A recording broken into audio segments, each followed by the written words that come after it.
সাংবিধানিক সরকার কি ধরনের সরকার? সাংবিধানিক সরকার গণতান্ত্রিক সরকার।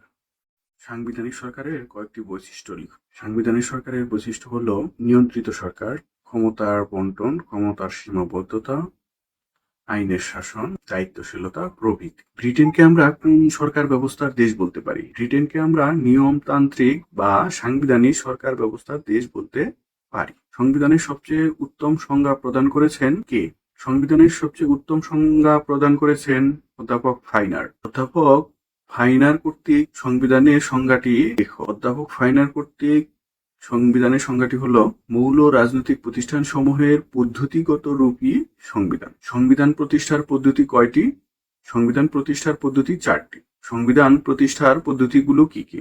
সংবিধান প্রতিষ্ঠার পদ্ধতি 4টি হলো সাংবিধানিক পরিষদ, অনুমোদন ও আদেশের মাধ্যমে, বিপ্লব ও বিবর্তনের মাধ্যমে, ইচ্ছাকৃত রচনা। প্রত্যেক দেশের জনগণ তাদের নিজস্ব সংবিধান প্রতিষ্ঠা করার অধিকারী। উক্তিটি কার? উক্তিটি জন লকের। সংবিধান সম্পর্কে লর্ড ব্রাইসের সংজ্ঞাটি উল্লেখ করো। সংবিধান সম্পর্কে লর্ড ব্রাইসের সংজ্ঞাটি হলো সংবিধান হলো সেই সব আইন কানুন ও রীতিনীতি সমষ্টি যা রাষ্ট্রের জীবন প্রণালীকে নিয়ন্ত্রণ করে। Constitution is the way of life the state has chosen for itself. উক্তিটি কার? উক্তিটি এরিস্টটলের।